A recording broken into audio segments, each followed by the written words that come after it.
你見過死人自己破地獄未啊？我幫人做法事嗰晚，靈堂裏邊嘅火燒出咗一個我唔識嘅人。破地獄，我叫做何念慈，係廣東新會鄉下最後一個識得破地獄嘅南無師傅。我呢門手藝係阿婆傳落嚟㗎，傳女就唔傳男，傳到我已經係第5代啦。破地獄係幫死人超度嘅法事，破開九幽，引魂出地獄。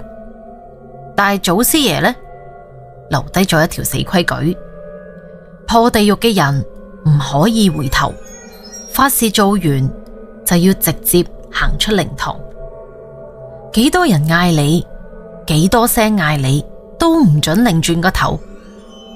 擰轉頭破嘅就唔係死人嘅地獄，係自己噶啦。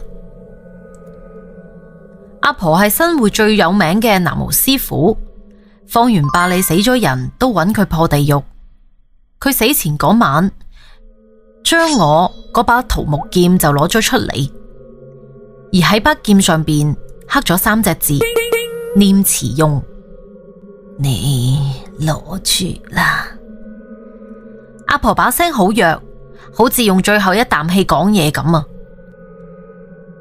我走咗之後，你記住，破地獄嗰陣，無論聽到乜嘢聲，都唔好擰轉頭啊！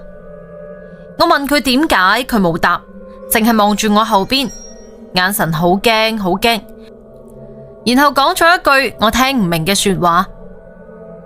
佢跟咗你好耐噶啦，從你出世嗰日就喺度噶啦。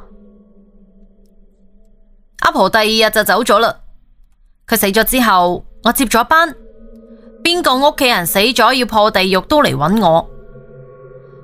我做咗10幾年，從來都冇出過事，直到上個月嗰日，隔籬村阿兩伯過身，佢個仔請我去破地獄。